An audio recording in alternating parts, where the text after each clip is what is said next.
Ladies and gentlemen, screenagers, welcome back to yet another episode of the Canon. 2 Canon episodes in 1 week. What a blessed time to be alive. We were away for a little bit, but we came back earlier this week with Rope. We're back again today with another great episode. We're going to be talking Moon. Big week for single word titled films. Joining me to talk about this essential movie. Maybe, I guess people do call it a classic, but it's maybe not as well known as other movies in the canon. But here to help me break down why Moon should be considered essential and a classic, we've got some Screen Age Wasteland Saw legends. Uh, Jacob is back again. We can't seem to get away from him this particular season of the canon.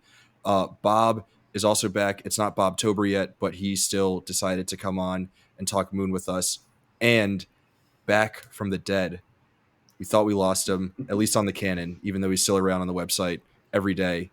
King Alvarez. Al, welcome back to the canon. Hello. Great to have you on. Great to have all of you gents on. I'm very excited for this.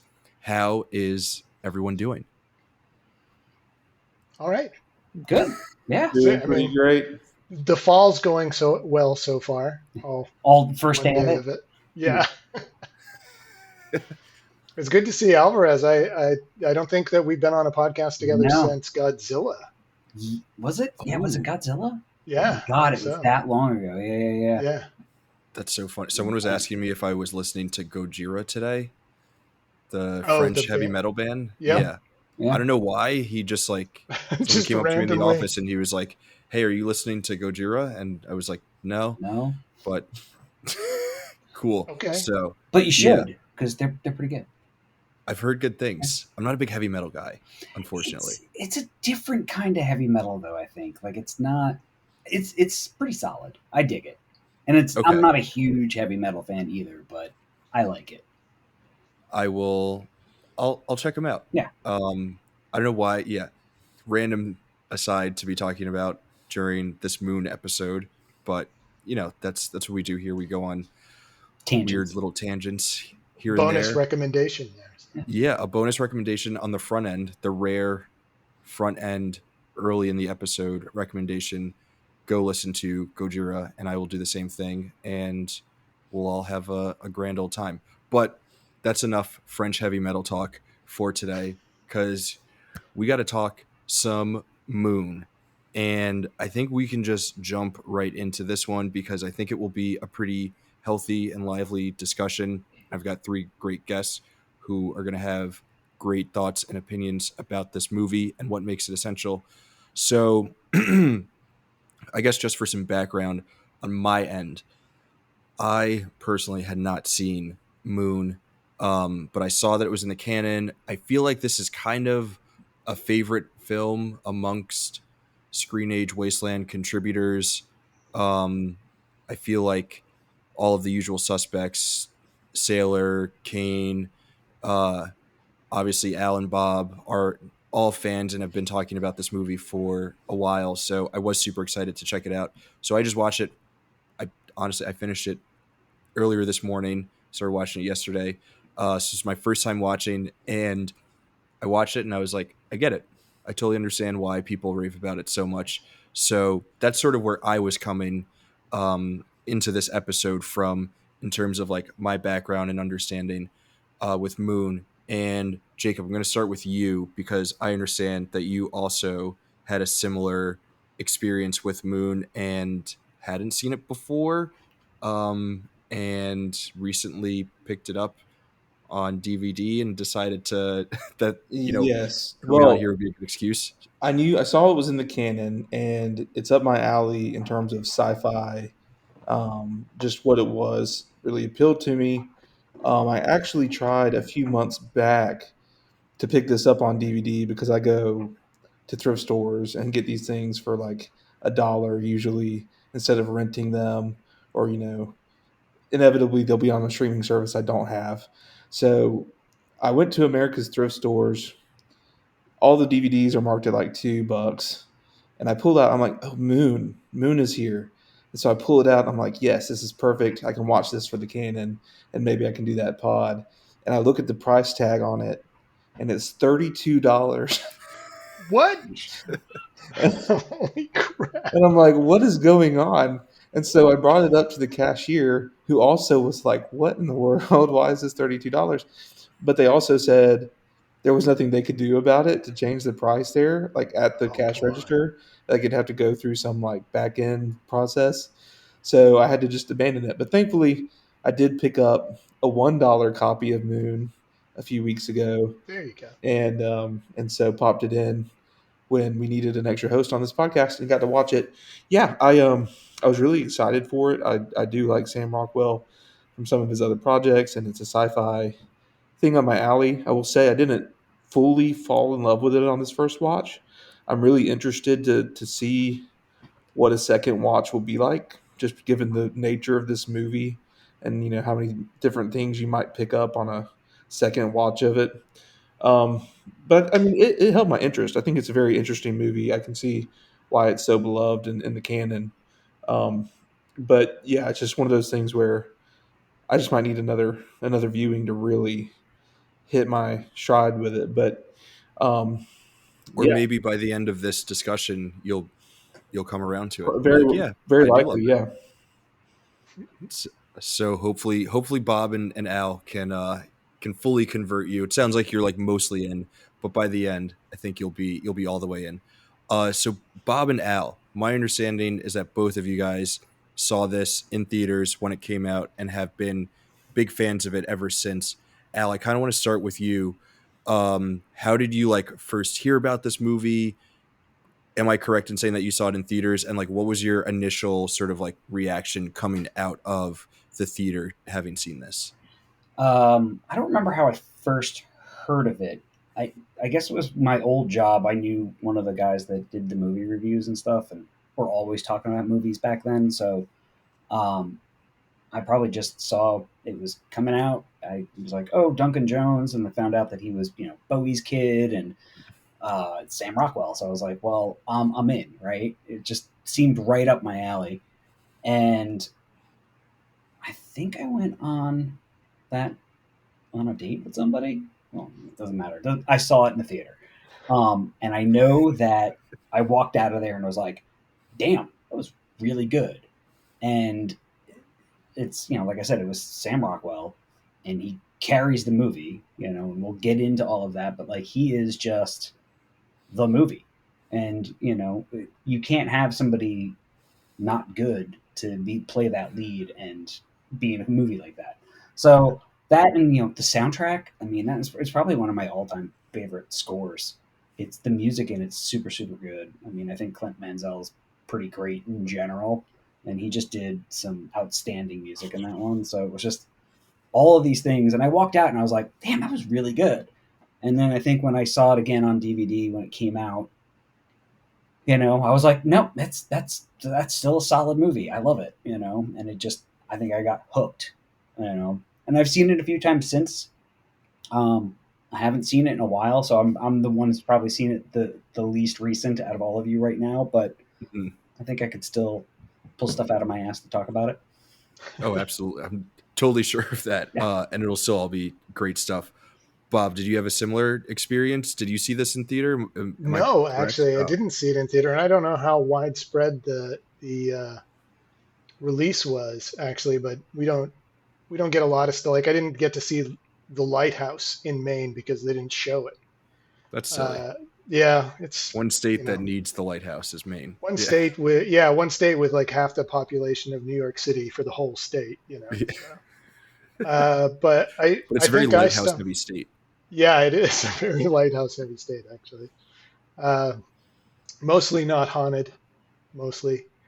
Uh, I ran across Moon just randomly one weekend on, I think it was on Netflix, and I was just like flicking through. All right, it's sci-fi. Sam Rockwell. I'd never heard of this movie. I don't know why, and I was blown away because I wasn't expecting anything. I think, and when you have movies that are like this that are so heavily dependent upon a single actor, they can really soar, or they can fall flat on their face, and Rockwell really carried it. And also the twist I wasn't expecting at all, and that kind of carried me through the whole film the first time I watched it. And then the second time I watched it, I was very much like, okay, looking for the clues, looking for all of the details that I missed the first time around, and that's a fun way to rewatch it. So I think if Jacob, you watch it again, that's one of the things, one of the joys of watching it the second time around is how well did they set things up. It's the same with it, like a time loop movie where you're going, did the filmmakers do their due diligence, and am I feeling like they played fair? And I really do think they did a good job. And then finding out, it's a movie made for $5 million, and it looks like it cost 10 times that. They did a lot with a little, and yeah, I was just impressed, and it continues to be. Whenever I think of it, I'm like, oh yeah, that's a great movie. I could watch that again. So that's Yeah, my experience. it's kind of an under the radar movie, but it seems like everyone who has seen it really, really, really enjoys it. So, like I said, the last episode that we had of the canon was Rope, and we had Steven on, who's a longtime returning guest, and he was telling me he was like, Moon rather is a movie that he saw in theaters and kind of like really like clicked for him in terms of like opening up his love for film in like a different and unique way. So it seems like it really does like speak to people on a really deep level in a way that not a lot of movies do. And I kind of think that's like what does end up making this movie essential. Even though not everyone has seen it, it's something that once you see, it does really unlock something within you for, like what it is that movies are able to do. And we've kind of talked about it a little bit, but I think we should note here that in order for us to like fully break down and talk about this movie, we will have to talk about some things that can be considered slightly spoilery.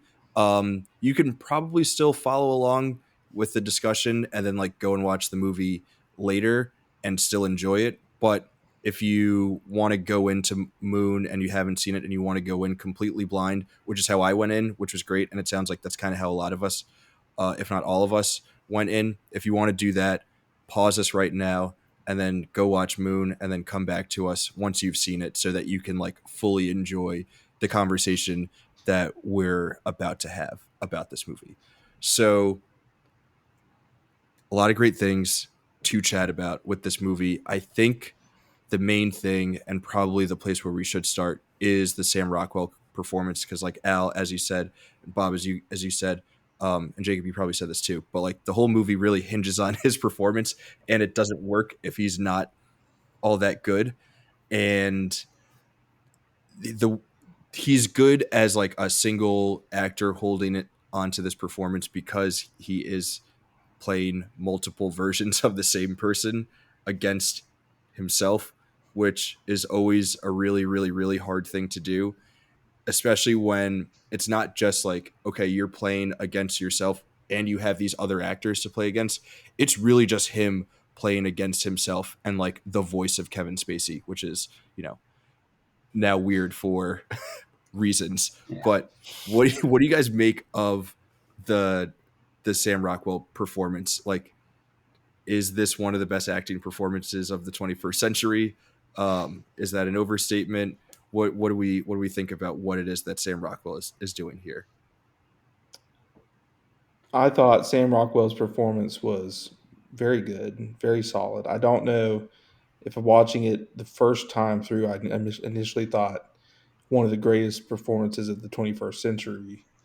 Um, we know that though one of those very difficult deals to tackle that we've been talking a lot about in 2025, which is a dual performance, and having two different characters that are interacting with each other, and how you differentiate those characters through body language, tone, speaking patterns. And of course, it's extra difficult when the characters aren't just looking alike, but are specifically clones or alternate versions of each other because you're trying to differentiate them while also still sticking to a core that says, yes, I can understand this is a different version of the same person. So that's really kind of a complex deal. And I will say that throughout this performance, I don't think it was ever really difficult to distinguish who was who, based in large part on the ability of Sam Rockwell with his body language. It gets easier as the film goes on, do some extra physical cues that are there, but early on, when it's still a little bit more in mystery, you can still pick up on the difference in the way that he holds his face and just the way that he behaves and the way he kind of speaks, all different. And that really comes through, which is important because really this is a one hander, really, with the additional of the robot Gertie, who is, of course, voiced by Kevin Spacey and comes in from time to time. But this is very largely like a Castaway style one hander for most of its time. So, yeah, Sam Rockwell is this movie. And if you had anyone else in the role, who's to say what it would look like? I mean, insert any actor and try and imagine this movie, and it would be wildly different, depending on who plays that part. So, yeah, I definitely dug the performance, although it didn't necessarily reach maybe a dramatic range that made me think, wow, that is just some of the greatest performance I've seen. It's very technically skilled, I would say. Al, Bob, what do you guys think of the Rockwell performance? Yeah, I don't think it's the greatest, in this, last X amount of years. It's just good. He's entertaining enough that it doesn't matter he's on the screen and you kind of just want to watch him. There's certain actors that just get on the screen and you're like, yeah, I will pay attention to everything they do. And then, like you said, there's these subtle little things that are happening, and then it makes you kind of bounce back and forth. And every rewatch, you find something slightly different that he does, and you're like, man, that's really good. And it's a testament to his acting, to the story, to the directing, the editing, all of it. It just all comes together really, really well. And I think he's just good. So you want to watch, right? And Kevin Spacey, whatever, who cares?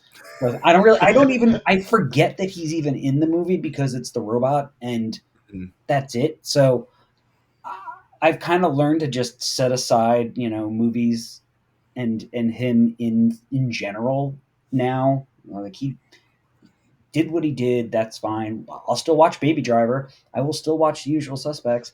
I will still watch, I will still watch the movies. He's good in them. He just did some shitty things. But I forgot he's in Baby Driver. Yeah. Yeah. It was like, that's an interesting one to shout out first because I guess because it was one of the more recent ones, right? Yeah. And it was right around that time. That was like his last, probably his last it was last hurrah, really. Yeah. Yeah, and I think it's easier to set it aside in this movie because he's not, like you said, he's just a voice. Yeah. He does a very good job with what he's given, but there's just, and I think that's true for Sam Rockwell as well. He finds a lot in the script that wasn't necessarily on the page. Yeah. So it's just a very skilled and talented actor doing more with a role than you would expect anybody else to be able to do. So like, there's just nothing in the script that's going to give him that bravura performance that you would want from a performance of the year sort of thing.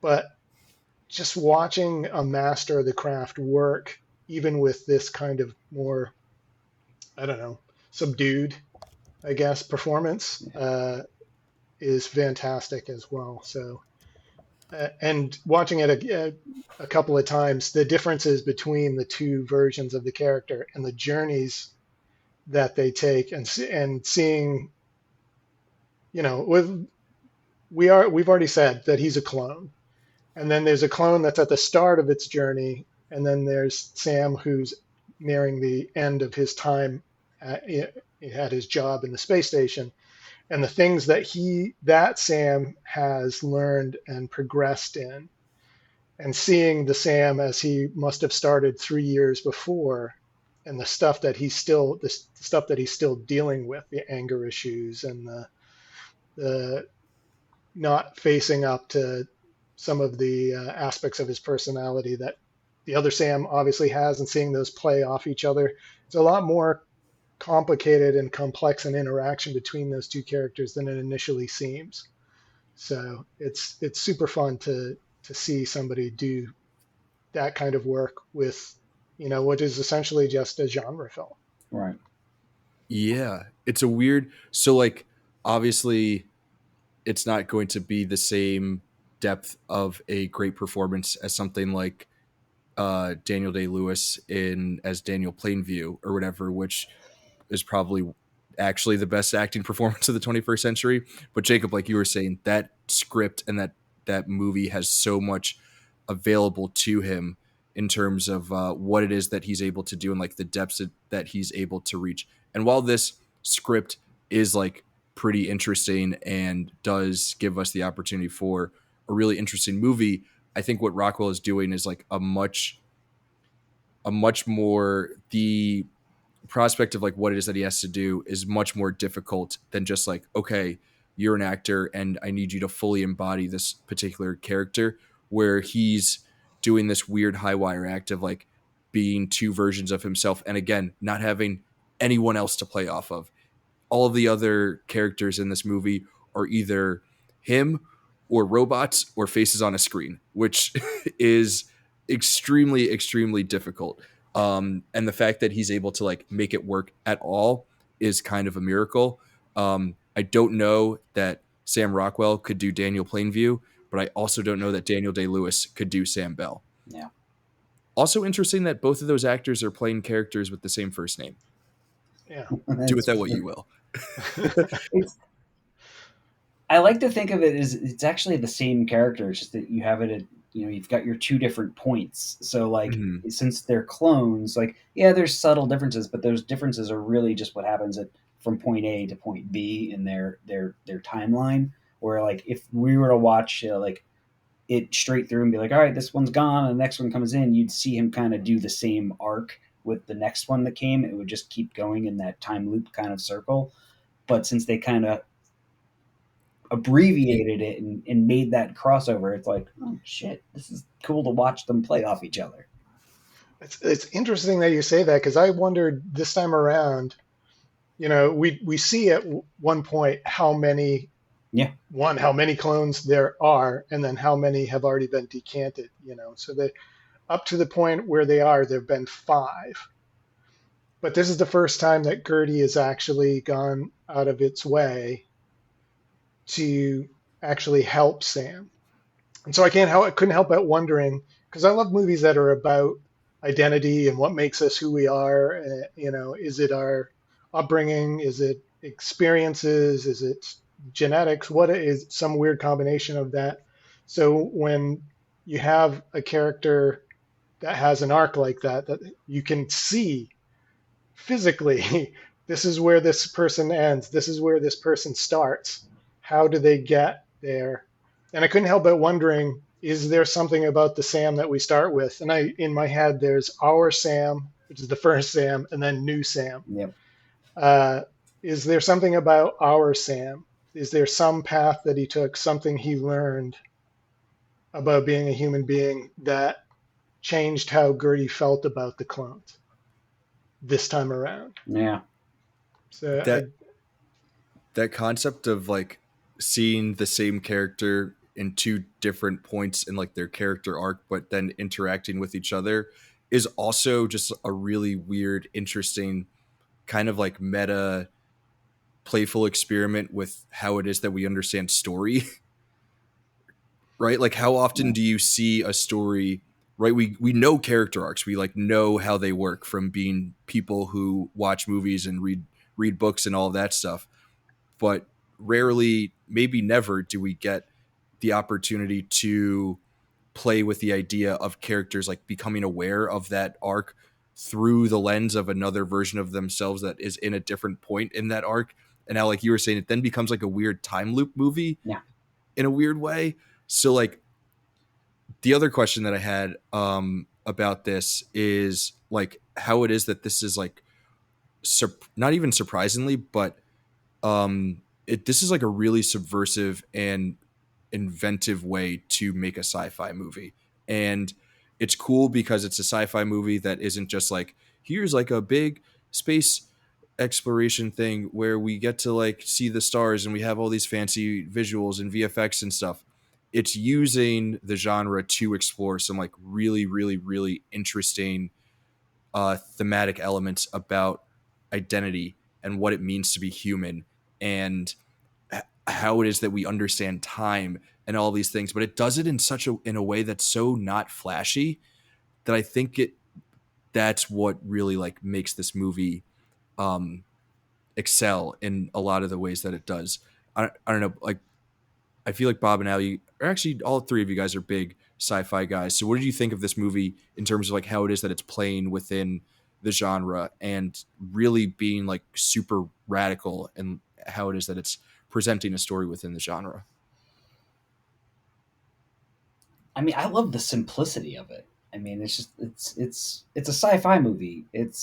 But it's not like your grandiose, aliens, whatever. Like it's just like it's a character study set in space, right? So you're just watching this person do his thing. And that's what I love about the simplicity of it. I think like Duncan Jones came in and just took something simple, said it in a very cool way, and told a good story. It's just it worked. I said earlier, the score I think plays off of everything really well, and it sets the mood and builds in certain ways that enhance those scenes. I think even more, and it's cool. I mean, like I liked it. I like it way better than Mickey 17. I got halfway through Mickey 17 and I was like, can this movie end already? Because I don't think it knew what kind of movie it wanted to be. It was like part Spaceship Troopers, part Moon, part something else. And I'm like, and Pattinson's really good in it. I just didn't care for the movie. I got done with it and I was like, I'll never watch that again. I think Moon exists on sort of the same plane of slow, thoughtful sci-fi with like Arrival and Ex Machina. Yes. Um, Although I don't think it quite hits the thematic depths of those movies quite to that level. I think it's somewhere in the middle, um, because Moon is still at its heart a little more genre like plotted, but it just doesn't fall into the trappings of some of that either. It's not as flashy. A simpler version of this would have Sam um, Bell realizing that he has to, maybe fight for his spot. Like there's another clone, so it's only room for one of us, and not quite kind of get into and devolve into some kind of action deal, instead of kind of going into this realization that they're just different versions of the same person, and it's really this kind of system they're trapped in. So yeah, it's for someone who's expecting a raucous like space adventure, this is Yeah, change not your that. expectations going into this Yes. movie. Yeah, absolutely. But if you're in the mood, if you're the person that appreciates that more slow, thoughtful approach, kind of a little headier kind of deal, this is right in that zone. Yeah. And it's Al, you mentioned Alien and it not being in that same level, but I actually kind of think of it as being almost in that same universe. There's like a universe Mm-hmm. in which Alien is one aspect of what it's like to live in the future, and then there's like Outland, Yep. which is another film I think set of being set in the same universe, even though it's not, but it's that same sort of workman like these are everyday people doing things in a futuristic setting, but it's still very much a lived-in universe. And then another step down from that is Moon, and step down not in quality, but like the importance of Yep. what the person is dealing with. From xenomorphs to drug running and crime on a moon somewhere out near Saturn, I think. And then it's just a guy doing a job, can't wait for his contract to be up. They're all kind of anti capitalism movies in a way. This one especially is like the subtext is corporations think of you as disposable, literally Mm-hmm. in this case. To me, they're all of the same theme, but just smaller and smaller. So this is a more slice of life version of those sorts of films. Which is, I think, when sci-fi is operating at its absolute best is when it is just a vehicle, sort of similar to horror movies, where it's like, okay, this is just a vehicle for us to explore all these different things, and it doesn't necessarily need to be the biggest flashiest thing, right? Like sci-fi doesn't need to have space lasers in order for it to be interesting. Really, it just needs to make us ask some really deep, thoughtful questions about our humanity and these like big ideas about philosophies about the universe or whatever. And Bob, I could not stop thinking about Alien while watching this movie. Just the right Alien is doing it in a more literally horrific sense of like the horrors of being a laborer, where Right. this is just the sad, like a character study about how sad it is to be uh, a laborer who is seen as disposable by your corporate overlords. And I think again, where this movie succeeds is that it is dealing with like all like that and so much more, but because it's never like throwing those ideas into your face, and it's like really just allowing you as an audience member to pick up on them as you sort of like wish and as you're going through, it becomes a way more enjoyable experience, even though it is like abundantly clear from the beginning, with a little advert about the company. And then when we learn what it is that they're doing to Sam, it's like, oh yeah, that's, this movie doesn't think that highly of of big corporations. And, Right. even if they are saving the world through more cost effective energy sources or something like that. Um, Another movie that I was getting a lot of um, influence from in this movie was 2001, which we're obviously going to be talking about later on this season. And I'm kind of upset that I didn't pair the two of these movies together because I didn't know what Moon was about. And if I had known, I totally would have lumped those together, because I think that 2001 is also in a lot of ways about that same sort of like corporations don't care about you as an individual person. But obviously the other comparison, the obvious one, is Gertie is just a ripoff of Hal. Yeah.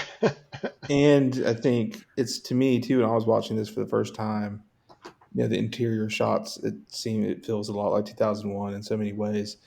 And then it also felt kind of like someone watched 2001 and was like, as great and cinematic and awesome as 2001 is, there are people out there who can't jive with what it's doing. And like, what if we just kind of pulled out the one story with Hal and kind of made that a little more of its own story genrefied a little bit and a little more accessible. I definitely got that feeling. Of course, there's differences in how Gertie interacts compared to how and some things, but it definitely felt kind of like, let's take that basically 1/3 of 2001, and kind of give it its own like shine and give it a little different, just a slightly different spin. Yeah, it's definitely an homage to that movie, without a doubt. Like Yeah. it takes, like you said, it takes that part and gives it this extra added story that, and I feel like it actually humanizes, the character a little bit more. Yeah, there's just those things where like it's been a while since I've seen 2001, like been like at least a year or so. I did watch it not that long ago at some point, and I was just like, holy shit, I forgot how good this movie is, and also how long and kind of slow that movie is. Like it's visually, it's stunning, and the performances are great, but it takes a while to get to parts, and then you also kind of don't half understand it all the time. So like you said, it's like it took this chunk and simplified it, and gave it a little bit more heart, I guess.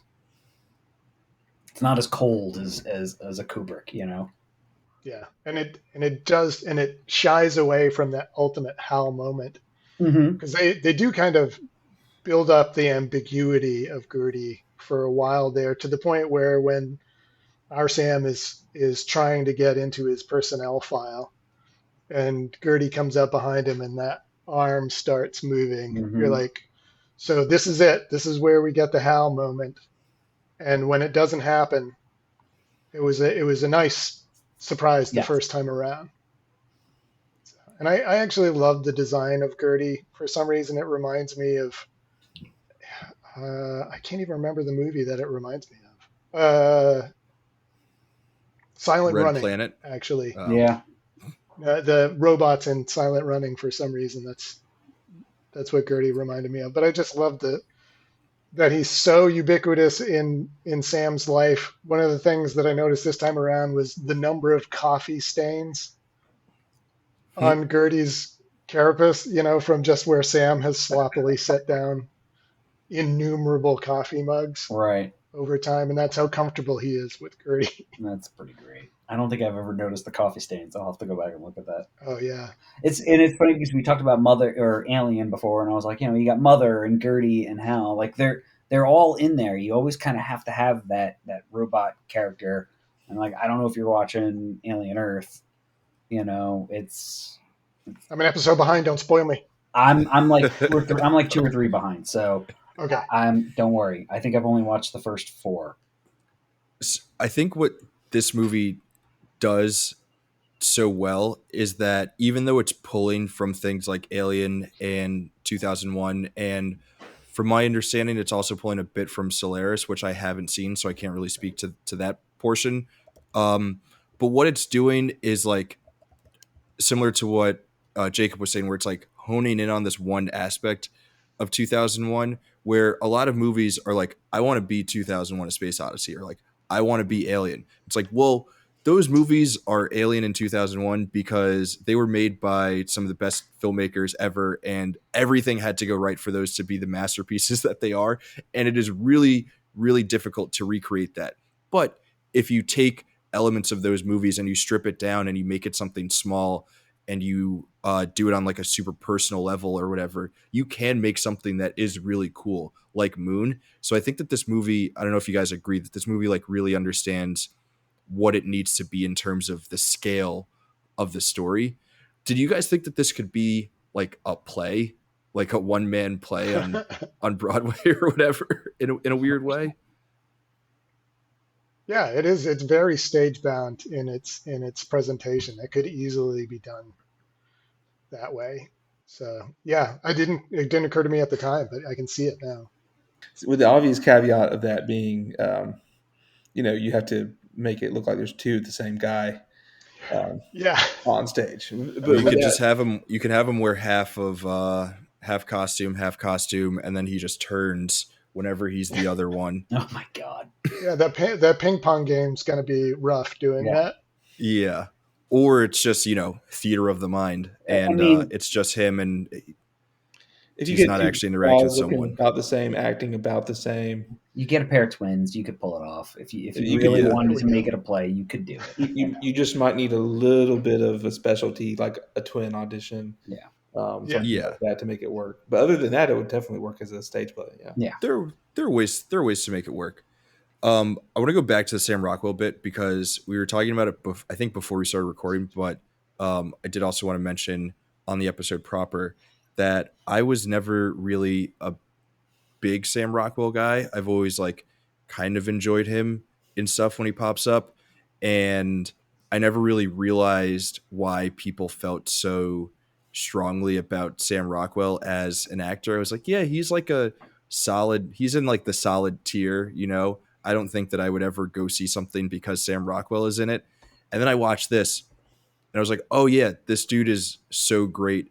And kind of it feels like the reason that he won the Oscar for Three Billboards was because everyone was like the Moon Hive was like, he should have won for Moon, obviously. and it was just the Wow. Academy saying, "Well, here's your Moon Oscar for Here's this your other movie." Moon Oscar. At least they didn't give it to him for Argyle or whatever, you know. I It would have been way worse. It's not terrible, but it's not great, but it's not terrible. I find it entertaining. But now I totally understand the love for Sam Rockwell after seeing this, and I get why there was, you know, mass hysteria when he showed up in The White Lotus. I think I mentioned it a couple episodes ago, but I saw Sam Rockwell on the streets a couple weeks ago, maybe like a month or two ago. Oh, you did And say that, yeah. yeah, at the time I was like, oh, that's Sam Rockwell. That's cool. And I feel like now after seeing Moon, I would have been like, holy shit, that's Sam from Moon. I love that guy. Didn't we learn that somebody on the cast has dated his cousin or something? What? Oh, Val went to college with, or Val dated, maybe Val did date his cousin. I thought that was. Yeah. I'll say that from my standpoint on Sam Rockwell is I don't know if I've seen him enough, and I don't want to say he's like Gary Oldman in the sense that, you know, Gary Oldman is particularly great at disappearing into roles and everything. But I feel that way about Sam Rockwell in a degree where it's like he can just show up in any movie and just be like a great part of that movie in a supporting role. And then it is great to see Moon. And finally, I don't know if I've seen him in a lead role truly before Moon. So, but he has some other great supporting performances. And so, I think he just makes every movie he's in probably better, even if it's not the best movie. Yeah. I mean, Charlie's Angels. Yeah. I'm just saying. You gotta wait for him to show up in something and dance. I mean, like, it's just, there's always these little things, you know, like Brad Pitt's always eating, Sam Rockwell's always dancing. I liked him in Choke. Choke's not the greatest movie. It's not the best Chuck Palahniuk, you know, adaptation.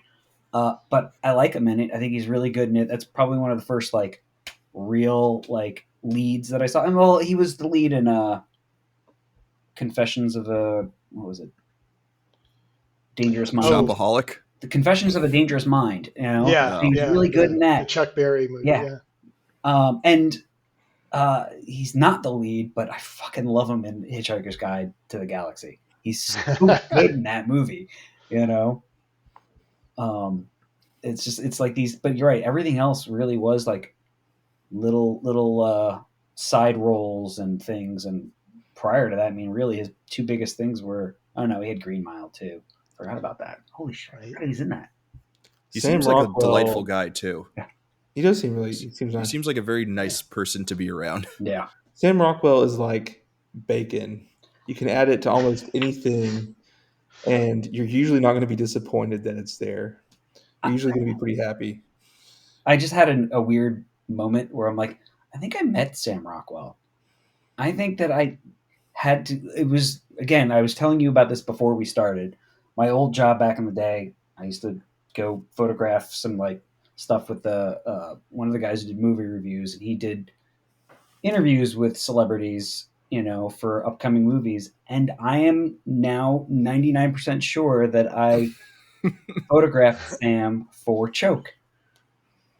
Oh wow! Yeah, that's crazy. That's and I was like, oh shit! I completely forgot about that because I always remember that I got to meet Simon Pegg during. It wasn't Shaun of the Dead. It was one of his other movies that wasn't the Edgar Wrights. But you know, again, it was just kind of cool, and I was like, oh man, I got to meet Simon Pegg, you know, and like we were talking about Spaced and things like that, and I was like, but you know, like I know I geeked out about that, and I know I geeked out about Sam Rockwell, but I completely blanked on Sam Rockwell until just now. That's awesome. Yeah, that's cool. Yeah, that's very cool. Bob, Jacob, have you guys encountered or run into or met Sam Rockwell? Any forgotten stories with him? Have you either of you dined with him? Maybe. I feel like we're leveling up. Like I saw him, Alvarez met him. Now one of you guys needs to. Yeah, we're married. So yeah. No Sam Rockwell stories. Sam Rockwell is my father. Sold. There we go. There we That's go. it. Back to Moon. What a movie. So I think with a movie like Moon, right, where it's not something that we consider to be a classic, but like we're saying, it does have this very strong support system and group of people who are activate or advocating for it, maybe also activating for it. Who knows? But why would you guys consider this movie to be essential viewing for someone who is trying to understand the history and the story of cinema? Man, that's a good question. And it's honestly, I was surprised that Moon got into the canon because while I love the movie, it doesn't do any one particular thing in a way that would make it stand out. So to me, it's required because it's like a summation. It's almost like the back cover blurb of a novel about science, a certain kind of science fiction. So it condenses a lot of the setting, the themes, the questions of identity, and what is it going to mean to be an individual in the future into a very quiet, bite-sized film. So as was said earlier, if you can't handle the smorgasbord that is 2001, you can get some of the feel and the taste of that and some of those themes uh, with Moon, and you can get. I mean, even like the set design is like somebody robbed Sid Mead and Ron Cobb's garage sale or something, and slapped a bunch of stuff from Star Wars and Aliens onto the set. You get, I don't want to say great value 2001 or anything like that, but it's definitely more of a condensed version It's the and a Cliff palatable Notes. version. It's the Cliff Yeah, Notes version. And it does its thing right. I think it kind of belongs in the canon in that way. Like, what's the best way to put it? You know how like Kevin Smith did Clerks and he did it for practically nothing. It's just another. It's a bigger version of that where you can just go like Mm-hmm. you get big bang for very little gunpowder. Like it's there. It does its thing. It's taking all the right parts. I mean, it's a jigsaw puzzle of all the right parts, put it together, do it for a good solid budget, get a good actor, get a good cinematographer, get a good musical score behind it, and you got gold, right? It's not super. Um, what's the word I'm trying to think of? It's not super big budget. It's there. It's just a good solid piece of filmmaking, and that I think is essential for anybody to watch that wants to be a filmmaker. They can see this movie and go, "Oh shit, I can do that." You know, that helps and that works. It's cheap, it's genre, but it's not schlock. Right. It's well it may not said. be the epic masterpiece of some of these movies that have more at their um, more to work with, but it's a genre movie made for basically no money in terms of film budgets, and it's still thoughtful. It's very well directed and paced. It has an idea. It communicates it clearly. It's ultimately a good time. You know, it's a solid. It's an example of almost like a B movie that can be. It doesn't have to be like trash. It can all be really well done. It's almost like a movie. This is a great starting point for folks who love the sort of like smaller, not as flashy kind of movies, but also not something that seems like as indie prevalent as something like Clerks or even Right. like Reservoir Dogs or whatever. This is for folks who are, once you're ready to start taking start veering off that beaten path just a little bit, right? This is one of those movies that can really open your eyes to what it is that these smaller scale movies are able to do and all the things that they are able to explore. And also understanding that those movies can still feel connected to some of those like great big masterpieces like Alien, like 2001, and some of those other things that we're mentioning, and can still operate within the genre and can still ask a lot of those same questions about who it is that we are. Like, this movie has such great thematic depth, and I think explores it in such a mature way that respects its audience, but also I think like the respecting the audience thing can go too far to the other end where it's like, I'm just going to give you absolutely nothing and pretend that that is something that means that I have depth with, when really as a film and as a filmmaker, I have no idea what it is that I'm trying to say. I think that this movie does understand what it is in a lot of ways. And the other thing that I wanted to ask you guys is, so a couple days ago we were talking about Rope, and the genius behind Rope is that they didn't have the money hose or the technology that we have today to just like, okay, you want to do a one take thing, you can just like stitch it all together digitally and we'll do it in post production and it'll look like dog shit and it won't feel like anything real is happening. I think a lot of what makes this movie great is because the budget is so small that they can't do the big sci-fi action set pieces. So it really does have to rely on being a well-constructed story. Do you guys feel like that's part of what adds to the success of this movie? Yeah, I think absolutely that's part of it. And this is kind of a tangent, so I'm sorry to go on about this, but I was just thinking about it when you're talking about the budget. This is a science fiction movie with almost no CGI in it. There's a lot of model work. Mm-hmm. There's a lot of practical effects, and even they're just doing mostly split screen stuff with Sam, which is some of the most basic film special effects that there can be. Uh, and they do it so well. I mean, that fight scene between them is just edited so well. It's almost pedestrian.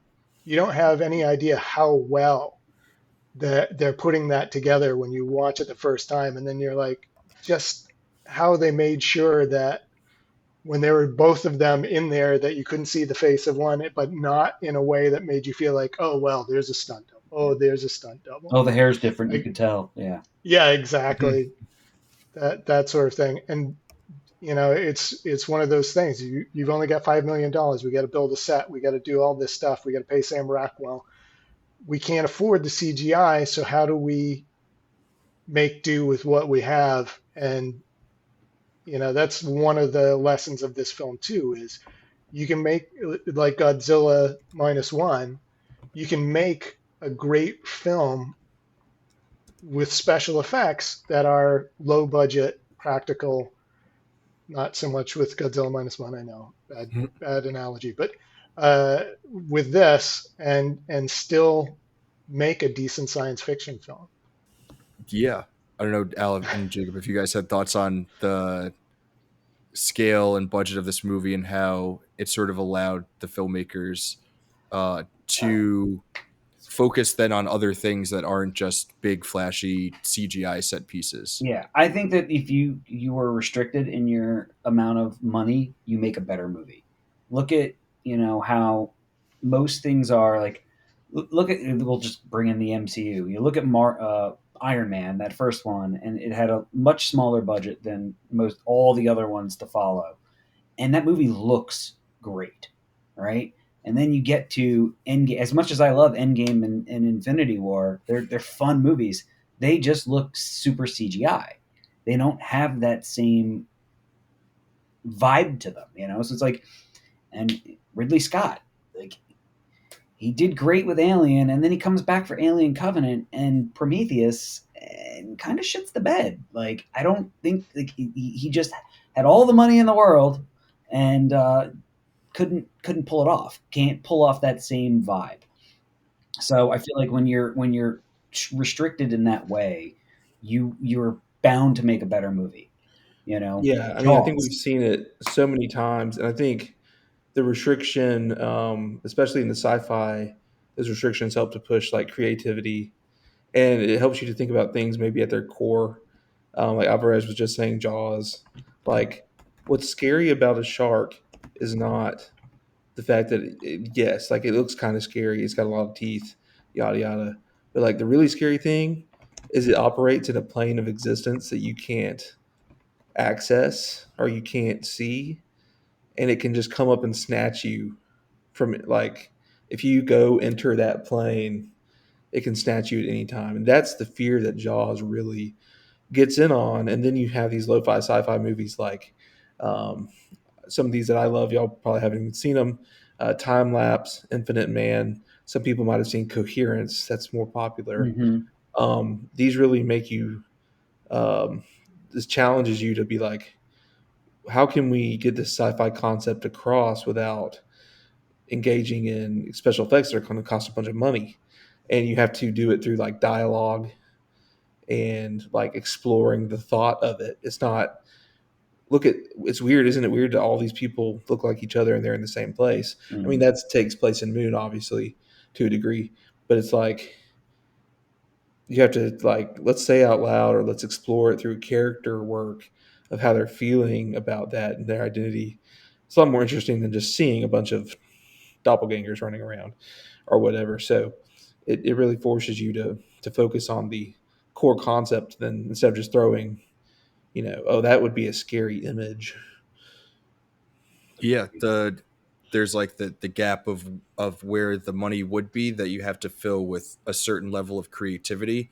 And obviously like it doesn't always work. Like there are low budget movies that don't have the creative backing to, Right.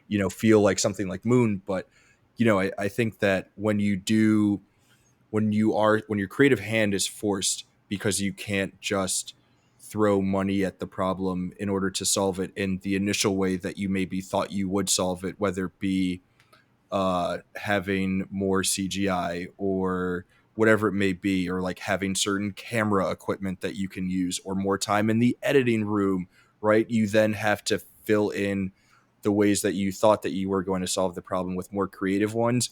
And if you have the right creative juices, you can then create something super, super special like Moon, which I feel like that's totally the case, where it's like, okay, we're not going to do all of these giant set pieces. So instead, let's fully explore what it is that this character is going through in a really compelling way. And that's what we end up getting here, and it's pretty remarkable. I was like kind of blown away by this movie, and I think just like talking through it with you guys, I feel like my personal letterbox score is going to go up for whatever that means. The last question that I want to ask you guys before we get into recommendations is, do you all think that this is ultimately a hopeful movie? Wow. Yeah, no, I absolutely do, because one, we're all dealing with AI and how it affects and interacts with each of our individual lives, and as an artist and a writer, I have concerns about it that are pretty distinct. But this is one of those few science fiction movies where there's an AI, for instance, that turns out to have been changed positively for its interaction with human beings, and comes to care and want to help. Weirdly, like one of the moments that got me this particular time around, I'd never even really noticed it previous, when new Sam is getting ready to leave the station, and Gertie is like, if you go now, I have all of this stuff recorded and they're going to be able to find it. And you're going to have to basically reset my memory, wiping out who I am. And then I will reboot. The robot turns so that he can do the physical reboot thing. And there's that little kick me post-it note, Yeah. which is a neat little character thing. But the thing that got me was after he hits the switches, he turns to go. Then he turns around and just pulls the note off of Yeah. Gertie and goes. And it was like that moment, really one of the first moments where I felt like he really comprehended what this robot was doing for him. Yeah. So Yeah, Yeah, I that's think one that's of a those really moments that good got me. take. I think in the overall broader scheme of things, um, it's not really like unhopeful to me or super hopeful in the sense of like the one clone of Sam escapes, and he does take down um, the satellite blocker or whatever that is, so he cuts the live feed open. So maybe it's not really super clear. I think as he's returning to Earth, um, I guess maybe that is it revealed to like people on Earth that this corporation is shady. Um, Weirdly, another one of Duncan Jones movies has a tiny bit of this character in it. In the movie, Mute, is mute, it Mute? mute. Yeah. Mute is set in the same universe, and on one of the TV screens in the background of one of the scenes, Sam is giving testimony in front of Congress Yep. about. okay, so yeah, Hmm, I think the very tail end of this movie gives you a little bit of like the corporation is going to like get what's coming to it. So in that sense, it's like a hopeful. Up until that point, it was going to just be like this guy gets away from it, but the misery continues. Like they're going to just come and let the clones keep doing their thing, and in the grand scheme of things, doesn't change anything because Gertie's going to be reset, and the clones are going to keep doing what they were doing, and this one little story about these two clones is going to get awash, and however many clones there are up there on that thing. Because then there's the whole issue of whatever's going to happen when Sam gets back to Earth, because there's still a Sam on Earth. Yeah. The original Sam, which is a really interesting philosophical debate, because I guess the original Sam actually was honored his contract to go home, unless it was a well, that's clone. the question, right? Well, Yeah. whether a clone was sent from the very beginning, or whether the original Sam served any time. You Hmm. know, so it gets into this idea of they created this clone, and does the clone have those rights? So, but yeah, in general terms, there's at least a hopeful spark at the end, because if the corporation is getting taken down for this practice, then that's really the villain of the movie, and there's really no direct confrontation with the villain of the movie. It's just Yeah. escaping. So, but yeah, so there is a hopeful spark at the very like last 30 seconds. Yeah. Yeah, I completely forgot. You're right that there is the original Sam on Earth. So this other one, it's just, I mean, it's not like he's going to go and try to replace anything and take over, OG Sam's, life. This Sam's just going to go get to live his, and that's the hopeful part. He's just like, I get to be me, right? And that's great. He just ends his cycle, gets home to Earth, and he can live his life. There is one more question though, because it seems like from the other clone of Sam that has been there for 3 years, his body is like falling apart Yeah. after 3 years. So are we supposed to believe that the Sam clone that's headed back to Earth, is it just because he's on the moon that that's happening, or is it Hmm. like is it something with the Built cloning in. Yeah. process where you only a clone doesn't last a lifetime like a human? It's only a 3 year deal, and that's why the contract is Some real 3 years. Blade Runner shit. Yeah, Yep. I wonder if it was something to do with like what they were doing up there, that they knew that they wanted to keep it to a 3 year cycle, something in the food maybe. Well, there was something else that I feel like, it was Jurassic Park, where they're like, oh, we give it this, whatever in its food so that it can't do this. And like, were they doing a similar thing in that same vein? Like, and maybe he gets to Earth and he can live. Maybe he will die in 3 years, but he gets his 3 years on Earth. And that's all he wanted, right? There are a couple of things, just minor things that occurred to me this time around that hadn't occurred to me before. One, he has a vision of his adult daughter early on in the movie. He sees her in a yellow dress twice. In fact, Hmm. that's one of the reason why he drives off the rover. So there's like this element of almost supernatural thing, or does he have a connection with the real Sam? So there's a question that I thought about, because I'm like, the first time he sees her is when he goes outside of the jamming range and calls his wife, and his daughter, who's a grown, 15-year-old daughter, answers. It's really the first time he's seen her, but he has had that vision. So that kind of When tweaked I me this was time watching around. it, I think Bob, you had told me you were like, go into it with no knowledge, and I was like, Yeah. okay, cool. So I'm watching it, and then all of a sudden there are these visions of this person, and I was like, am I watching a spooky space movie? What's going on here? And for a second, I Ghosts. thought that's where, yeah, space ghosts. What is this? Yep. Yeah. And I'd never really thought of it before. And then something I noticed for the first time, like you get to see two representatives of the corporation a couple of times, and I'm like, is that Benedict Wong and Matt Berry? Yeah. Oh, shut up! It is. Holy crap! Yeah, Oh my god! All right, definitely got to rewatch now. That's that funny. was I don't remember hilarious. them at all. Yeah, Wow. yeah.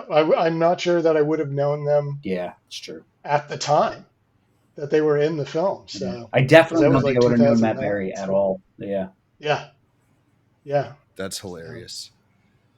Well, and that probably is it for this time through.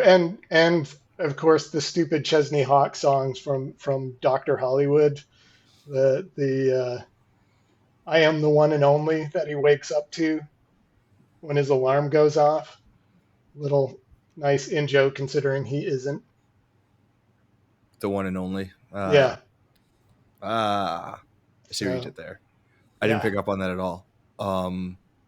That's amazing.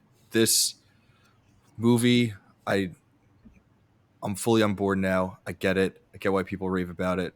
This has been a very fun discussion and conversation.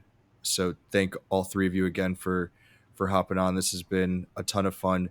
Any other final thoughts or things about Moon before we get on to some recos for this bad boy?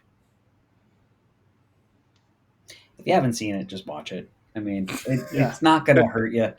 You know, we hype it too much, maybe not. I mean, it's not even that long of a movie. It's just Yeah. get in there, watch it, and see what you think. It's good stuff. Yeah. Yeah. We barely talked about how this is David Bowie's son, which I'm kind of happy about. Yeah. You know, like let's just talk about the movie. We don't have to talk about who's a nepo baby and who's not. That doesn't matter. I mean, he went in. You know, it took a while for me to find out that it was. You know, because he's going Mhm. under Duncan Jones. Like, you're not going to know Yeah. that he's a Bowie, right? And that's great. Maybe that helped him get that $5 million, sure, but it's not like he got $35 million and made a piece of shit movie. You know, Right. he made a really good first start movie. I think it's better than Source Code, which had a bigger budget. I didn't think that movie came together as well as I wanted it to. Interesting. Yeah. Well, you're kind of that was going to be one of my recommendations. So And the thing is it's not like Undercut. bad movie. It's just not. It's not the movie that I thought it was going to be. Right. We should start the recommendations with Raf's recommendation of Source Code, because at one point that was also going to be one of my recommendations. Coming into this episode, like when we started filming, it was one of my recommendations. And what's funny is I didn't even realize it was Duncan Jones. Like, I was just recommending it because same. it had a very similar Oh, that's hilarious. to me, and Raf, you're probably gonna say the same thing. Is it had a similar vibe in terms of like, it's this one guy, Yep. and you're not sure what's going on at first, and he's not sure what's going on. Like he has to unpeel like what's going on with himself. But Raf, it's your rec, so It's okay. So yeah, for recommendations, I'll go first, and then we'll go around the horn. Jacob, Bob, Al. No, Although Al might not nobody's- have. I'll Yeah. pull something out of my ass. I know I You'll will. pull And I think it something. just makes it easier for me to shit on your recommendations Yeah. ahead of time so that I can Well- Yeah. make up my own later. I don't know. It's There's always Duncan Jones' other movie, World of Warcraft. oh Christ, I never Ooh. saw it. So like Jacob, for my first recommendation, I was thinking Source Code. I did not know that it was Duncan Jones, but realized over the course of this recording, while I was like looking up other stuff that he had made, that was also one of his movies. But to me, it's very much so about memory and identity. And figuring out who it is that you are. And we also spoke about how Moon has elements of being a time loop movie, where Source Code is quite literally a time loop movie. And for me, that movie, I always kind of come back to it. When I first watched it, I was like, this is like a fairly okay movie. And the more I've thought about it, it seems like it exists in a really interesting space of that like weird like 2008 to 2012 range of movies where it's like very like post Eagle Eye and like post Transformers, like early Obama era, like late Bush era movies. And Eagle Eye, for some reason, fits very neatly into that, but is also then a cool, interesting time loop movie. So it's like a version of those other movies, but playing with a very particular kind of thing. Also, it feels like a Dunkin' Donuts movie, if that makes any sense. It feels very autumnal Northeast in a lot of ways. Right. Probably because that's where it takes place. And I don't know, to me, I was watching that movie and I was like, I kind of want to go to Dunkin' and get a cappuccino or something. So those are my thoughts on Source Code. Source Code, it just absolutely slaps for me. And right now, if I had to say right now, I've watched Source Code more times, so I would probably prefer that as my Duncan Jones movie. And everything I said about Moon being slow and like less actiony, forget it. I like Source Code action and like Yeah. mystery unwinding, but no, that's so funny that we didn't realize it was Duncan Jones So yeah. coming in. Also, another thing on Source Code, Michelle Monaghan. I don't think that there's like been a better 21st century damsel in distress. Like, she's such a talented actor and should get opportunities to do way more than that. But she's like great in this movie again as just the woman who needs to be saved. Yeah.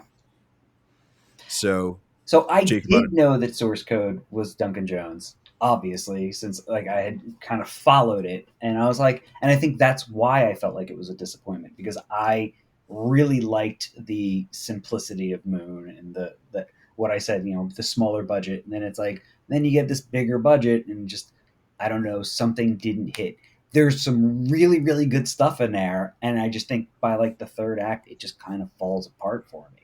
And that's why I was like, all right, yeah, it's there. I've seen it twice, and I'll probably never watch it again, But maybe I should give it another shot. So, since it's been a while.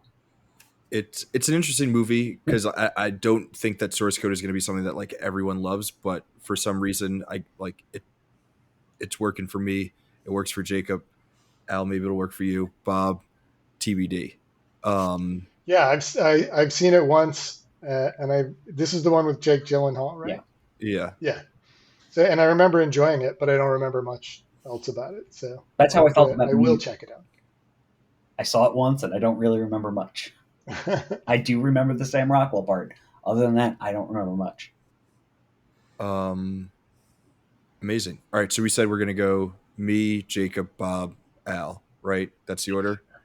So Jacob, are you Sure. co-recommending Source Code, or are you going with No, something else? I had already abandoned Source Code as one of my recommendations before we got here to this point. Amazing. Because to me, there's so many recommendations to make off of Moon. It's actually kind of absurd.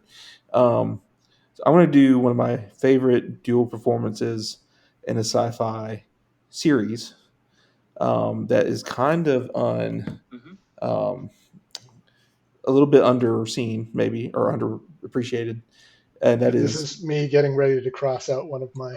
Oh no, is it? If it's pretty recent, it's Paul Rudd, Living with Yourself. Oh no, that's not. Um, Oh, that's cool. on Netflix. If you haven't seen Living with Yourself, absolutely awesome to me.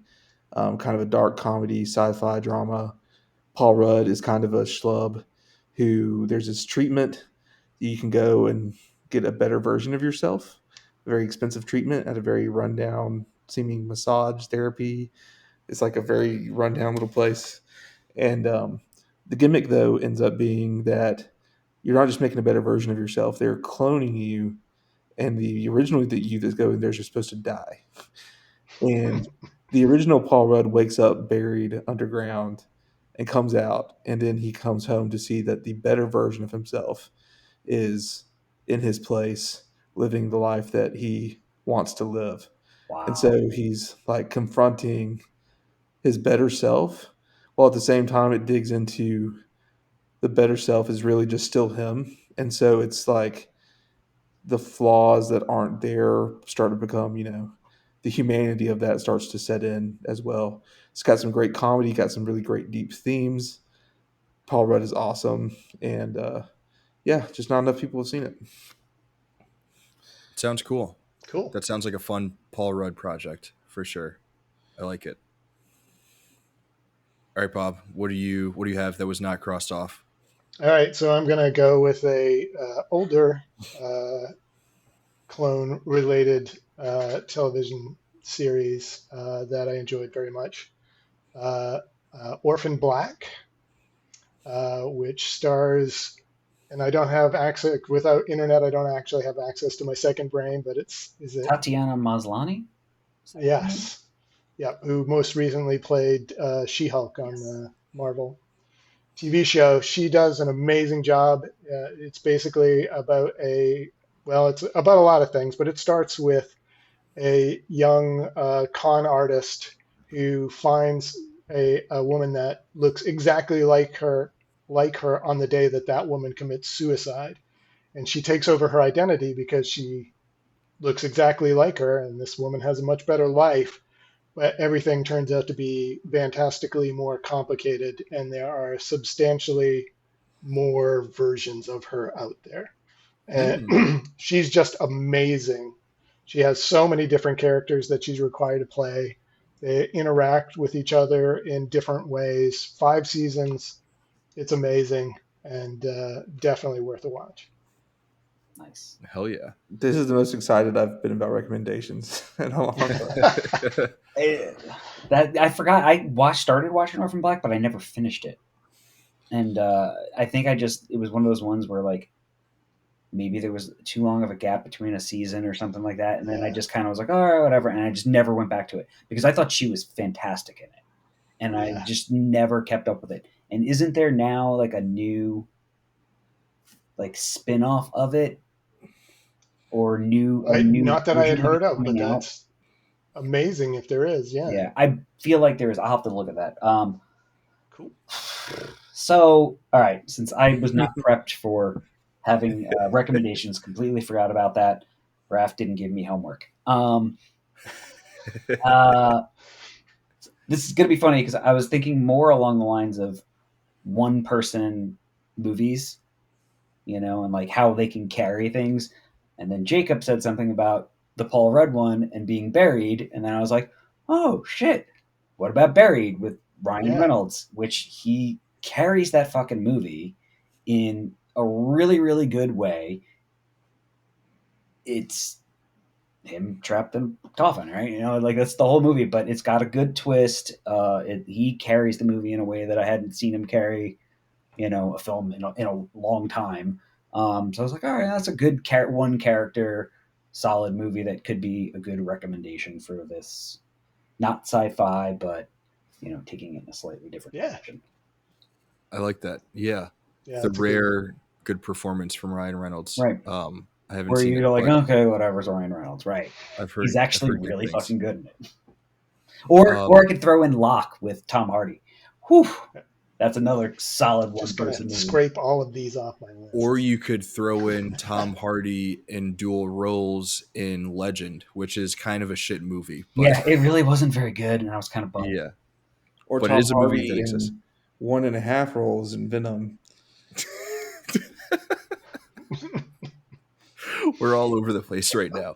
Oh Okay, my I'm god. gonna for my second recommendation, I'm gonna go with something else that Alvarez was shitting on earlier in the episode, and I'm good at that. I'm maybe not the movie, but in case anyone is curious to know my thoughts about Mickey 17, I wrote a review for it for the website earlier this year. I kind of dug it. I thought it was super interesting.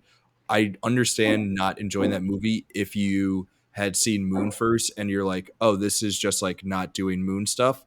But I thought it was super fun. I thought I thought a lot of the things that were going on in there kind of worked. So watch Mickey 17. Similar concepts of corporations hating you as an individual and someone playing a dual role. So check out my review of Mickey 17 and maybe you'll like it. Yeah, I mean that's the thing is I thought Robert Pattinson was really really good in it, and then like I said, it was like part Starship Troopers, part I don't know whatever. Like and something about it didn't click, but Yeah. like he's really really good in it, and he's worth watching. And Mark Ruffalo's character is just wild, and Tony Collette, So you're like you have to watch it for them in general, and maybe you'll like it, maybe you won't. I don't know. Yeah. Yeah. It's, well, I feel like a lot of people went into it expecting Parasite, and Yeah. it's more the host than it is Parasite, Yeah. which is still fun, but you just sort of have to like re-gauge your expectations for like what movie it is you're going to be watching as you're watching it. And I still like, for me, that's still, I haven't seen like a whole lot of movies this year, but that's still like one of my 5 favorite movies of this year so far. So Nice. Mickey 17 is my second one. So I'm only going to recommend things that Alvarez shits on. Oh my god, that could be a lot of movies. Hopefully It's a you can long list. shit on my third recommendation somehow before we come back around to No, me. I'm last, so I can't do it unless. Oh, yeah, but okay. You still have some time with Jacob and Bob's next Yes. recommendations to somehow shit on what I will recommend. Message me what it is and let me. Okay. My second recommendation is going to be a book, which is also technically now a TV series. So take your pick. It is Dark Matter by Blake Crouch. I love that book. Yeah, love the book. The series isn't as good as the book for someone who's read the book, but it is doable for someone who doesn't want to read. um, but Dark Matter follows. I can't remember the protagonist's name off the top of my head, but he's a scientist, but in this life that we currently know him, he's gotten married and is just like a college professor, wasn't able to like pursue all that, and then he's like mysteriously confronted in the middle of the night by this stranger, and he wakes up in this alternate universe where he didn't get married and is a like top scientist who has built a human-sized version of Schrodinger's box that when you enter, you can basically access, every branching reality. Although it's hard to like control, and that leads to a lot of questions about identity, especially as the book goes on or the series. It becomes very complicated as to who he is at what branch of reality you choose to go down. And so, yeah, awesome book and decent series. I have to take another tilt at the TV series. We started watching it. The actors are great. I love the concept. Somehow, 3 episodes in, it started being one of those shows like, yeah, you in the mood to watch this? No, let's watch something else. And now it's been months and we still haven't gone back to it. So I would really want to read the book first now. I think you would love the book. What's his name again? Blake Crouch? Blake Crouch. Yeah, Yeah. I feel like he did. you Sorry, would he like did him. like Whispering Pines too, or Wayward Pines. Wayward Pines. Wayward Yeah. Pines. Yep.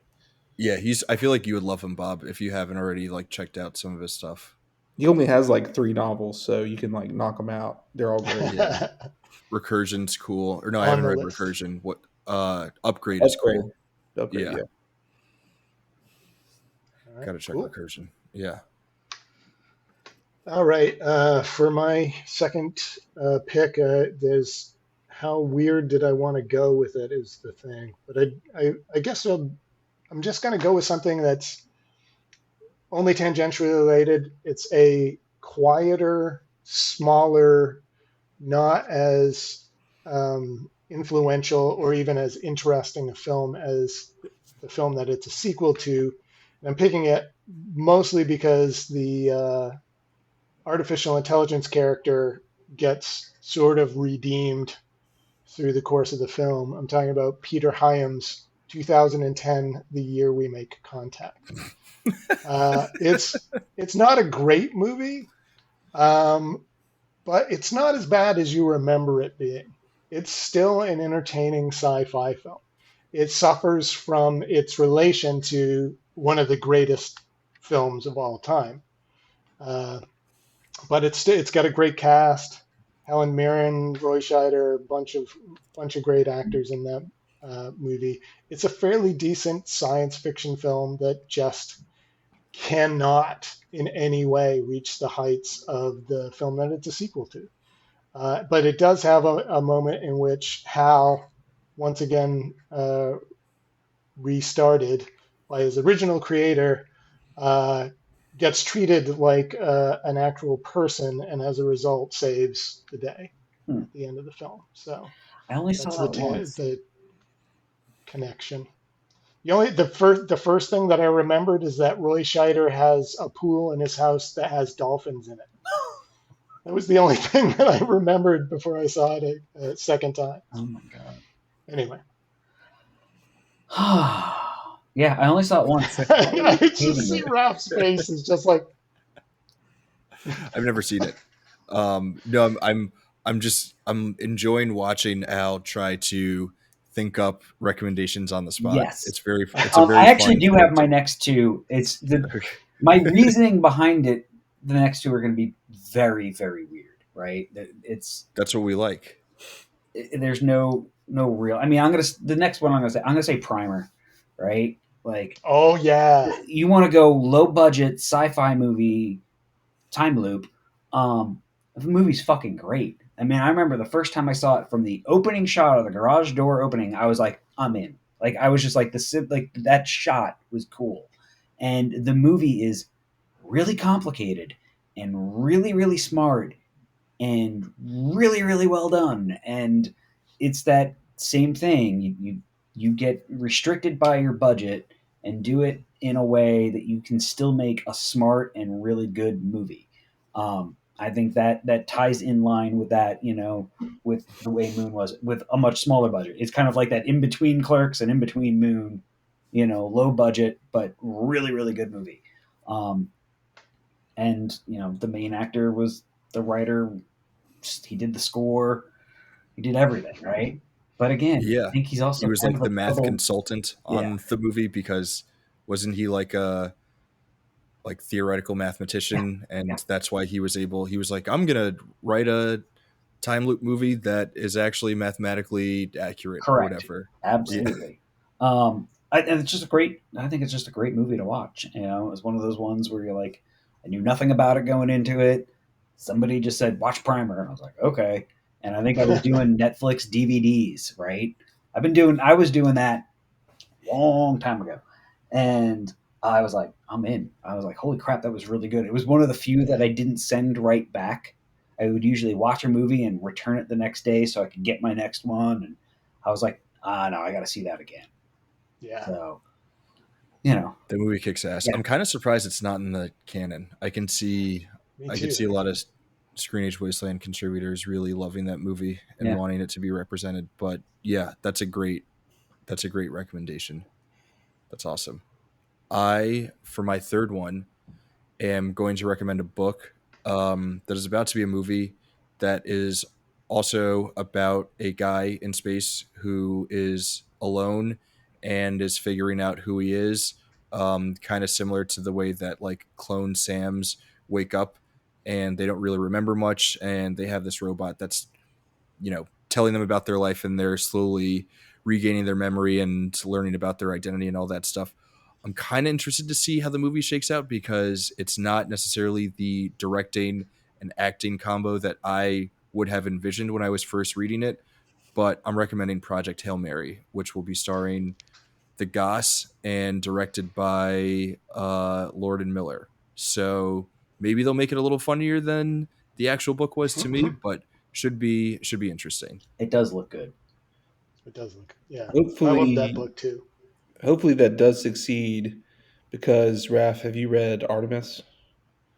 No, I've not. Bob, have you read it? I was warned away from it.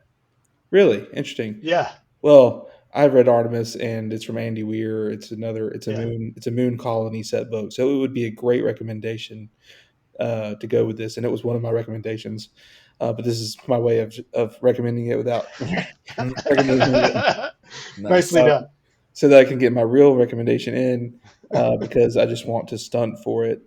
I said early on that Moon joins the ranks of Arrival and Ex Machina in terms of cerebral, like slow, science fiction.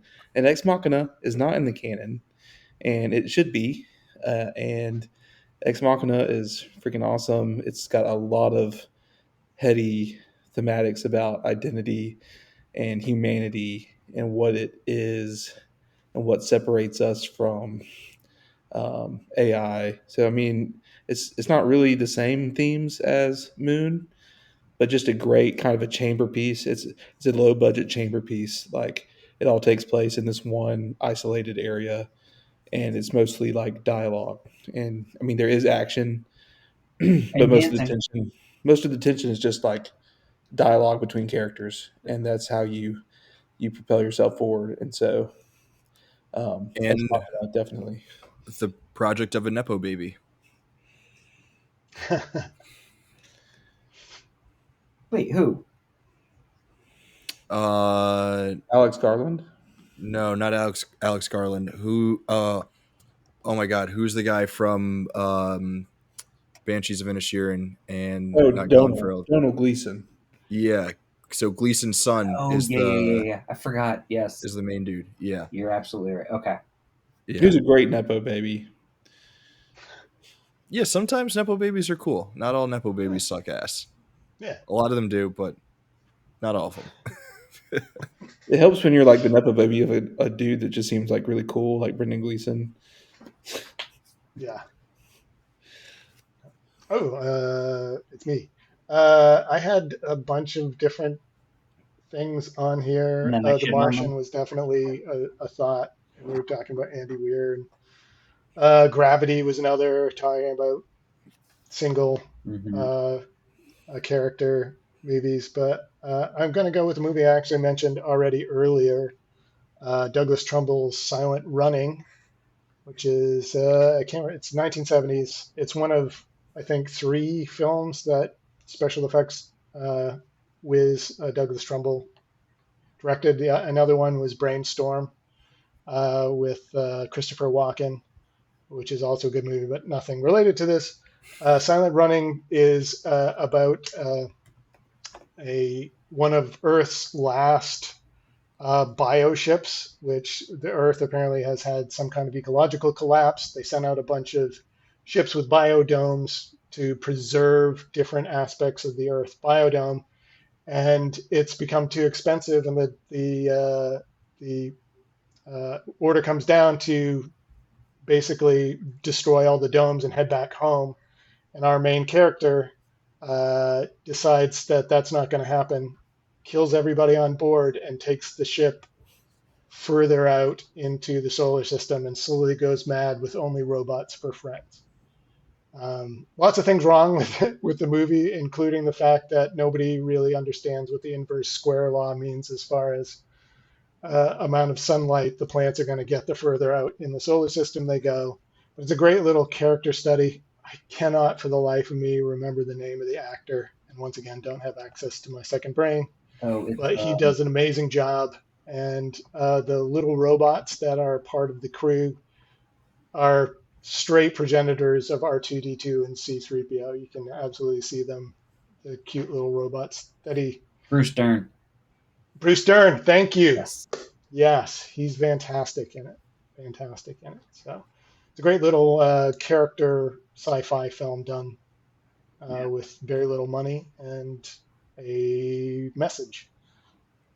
A little more slap in your face message than than Moon, but Sounds awesome. Is it me? It's me. it is. All right. So it's kind of funny because I'm going to kind of go the opposite of me going, oh, the smaller budget, whatever. You're constricted. And I'm going to take this, and this is going to be a weird pick. Star Trek: The Motion Picture. Take the TV show. You got a much bigger budget, and it feels like 2001. And I know people shit on it from back in the day, and they're like, "Oh, it's not that good." I rewatched all of the old movies not that long ago, and I was really enthralled by that movie way more than most of the other ones afterwards. I mean, Wrath of Khan's great, right? Don't get me wrong, it's Wrath of Khan, but I thought there was something really, really special about taking this, small budget TV show, turning it into a movie with a 44, $45 million budget, and actually has a pretty good, solid story to it. It's slow paced. It but it looks great, and there's just things about it that I think you watch it and you don't go into it thinking the TV show or anything else, and forget the new remakes, and just go in and watch like a movie that's visually stunning and has a great score, and you know kind of takes the TV show and reboots it in a really, really good way. Yeah. So Yeah, and it's incredible. That's a Robert Wise movie, yes. right? So I mean, this is a guy who did West Side Story and The Haunting, or yeah, The Yeah, Haunting, and just incredible range that that guy has as a director. Absolutely. Yeah. I think it's one one of of the those things. strangest filmographies you'll ever see. Yeah, Yeah. All bangers, or a lot of bangers, but like, yeah, how? Why did you go from West Side Story to The Haunting Yeah. to Star Trek: The Motion Picture? yeah. It's Like, super Sound of bizarre. Music. Yeah. yeah, but go off, King, Yeah. as they say. Um, I think you three kings went off on recommendations. I think you went off on this Moon discussion. This has been, again, an absolute blast. I'm very happy that we got to do this. I'm very happy that Moon is in the canon, and I'm happy that I got an excuse to finally watch it.